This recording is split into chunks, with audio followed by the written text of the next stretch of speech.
Top 10 Romantic Movies on Netflix.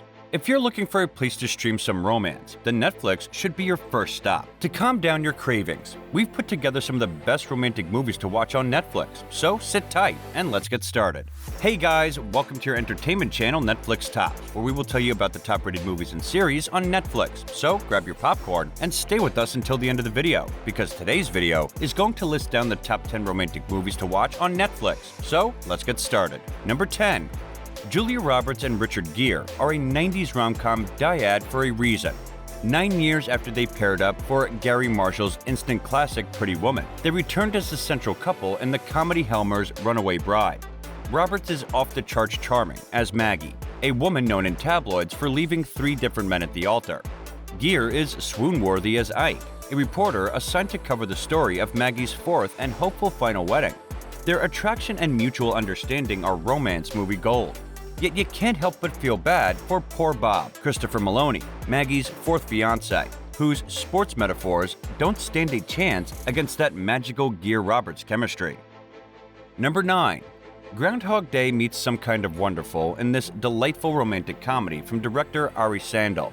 DeVine and Alexandra Daddario star as Noah and Avery, friends who could have worked as a couple but didn't get the timing right. So when the pining Noah discovers a magical photo booth that will transport him back to the night he and Avery first met, he's willing to do anything to get it right this time.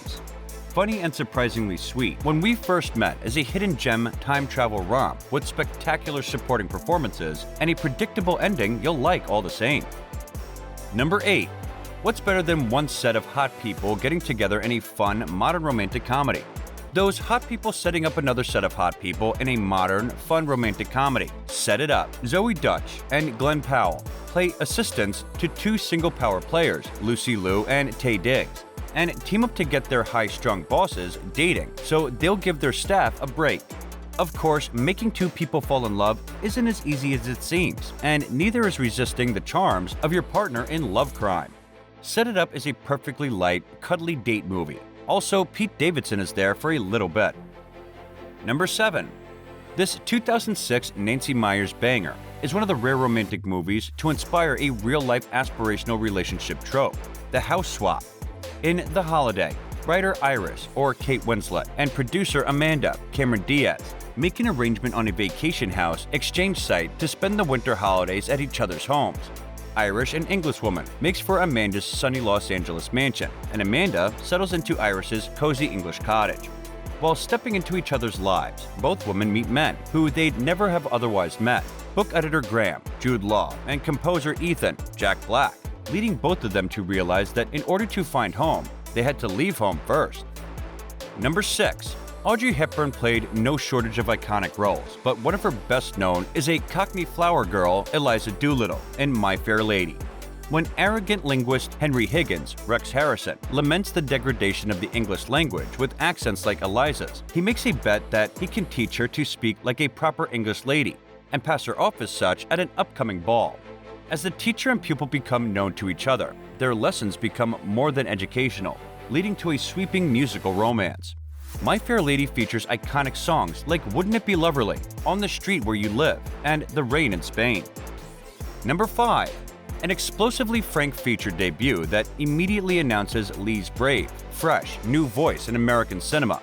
She's Gotta Have It, shot like a documentary, is a level-headed exploration of a young black woman named Nola Tracy Camilla Jones, trying to decide between her 3 male lovers, while also flirting with her apparent bisexuality in order to, first and foremost, figure out what makes her happy.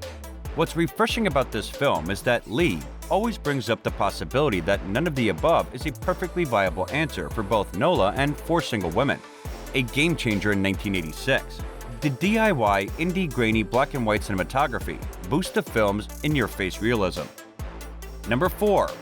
James Ivory's 1992 classic Howard's End, starring Anthony Hopkins, Vanessa Redgrave, Helena Bonham Carter, and an Academy Award-winning Emma Thompson, returns to theaters this weekend in a beautifully restored print. It's tempting to call the film, which was nominated for 9 Oscars and won 3, the pinnacle of Merchant Ivory Films' catalog. But the more you dig, the harder it is to choose from the 50 years of excellent work. How do you ignore The Remains of the Day, possibly Hopkins' best role of all, or the lush romanticism of A Room with a View, or a brilliant young Daniel Day-Lewis in Maurice. E.M. Foster's novel Howard's End has so much plot in it that in the hands of a lesser filmmaker or lesser screenwriter might have ended up feeling like all plot but no character. But in Ivory's Howard's End, every one of the characters lives and breathes so much we get to know them intimately. Number 3. Netflix is the half of it, brings somewhat deceptively with a highly stylized animated retelling of an old Greek myth in which the four-armed, four-legged, two-headed humans of ancient times are sundered by the gods and wander about forever in search of the other half of their single heart.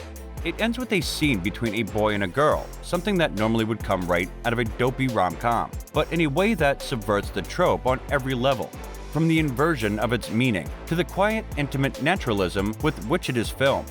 It's a fitting juxtaposition, because the film sandwiched between the two moments is about the fallacies that drive our neat and tidy narratives about love. Love is messy is the point. One called out aloud by the main character, Ellie Chow, Lee Lewis, in Alice Wu's short little film about Chinese-American high schooler whose incredible writing skills find her hired to help her classmate, the kind-hearted but far less charming Paul, Daniel Dimer. Wu, another girl. Paul does not realize that Ellie shares his unrequited desire for Astor, Alexis Lemur, and that every sweet late-night text and smoldering note passed in class is tearing Ellie apart. Number 2. Eurovision Song Contest The Story of Fire Saga is, let's be honest here, a bit on the thin side and a little confusing. It's got just enough sincerity to undermine its own satirical impulses, and just enough pandering snark to undermine its own sincerity. It runs long, and it leans onto a trope. Ferrell's master trope and the common denominator in most of his best performances, the lovable but fundamentally clueless and self-absorbed man-baby who can't get out of his own way. It's a trope that, thanks to Ferrell himself, we have mined pretty thoroughly in comedy over the last few decades. And yet, even as Eurovision Song Contest makes a number of perplexing moves in its 2-hour-plus runtime, you kind of can't help rooting for it, and for its principal characters, because its refusal to be cynical operates as a vital, oxygenating escape hatch right now. Number 1. While we're on board, at least passively, for however many sequels Pixar wants to give Toy Story, patient for however long another one takes, I Lost My Body is a singular animated film, increasingly of the kind that, frankly, don't get made anymore. Partially because hand-drawn features made by small studios are rarer than ever, but mostly because it's a definitely adult animated film, wreathed in oblique storytelling and steeped in grief, ostensibly about an anthropomorphic hand climbing and skirting its way across the city to find the person to whom it was once attached to, the story of its severing slowly coming to light. The beauty of director Jeremy Clapton's images, often limined in filth and decay, is in how revelatory they can be when tied so irrevocably to the perspective of a small hand navigating both its nascent life in the treacherous urban underground and the traumatic memories of its host body's past. I Lost My Body is an unamusing, quietly heartbreaking achievement, one the Academy needs to prioritize now more than ever over expectedly competent big studio fare. And this brings us to the end of the video. Don't forget to like the video and subscribe to our channel for amazing movie reviews coming your way. And thank you for watching.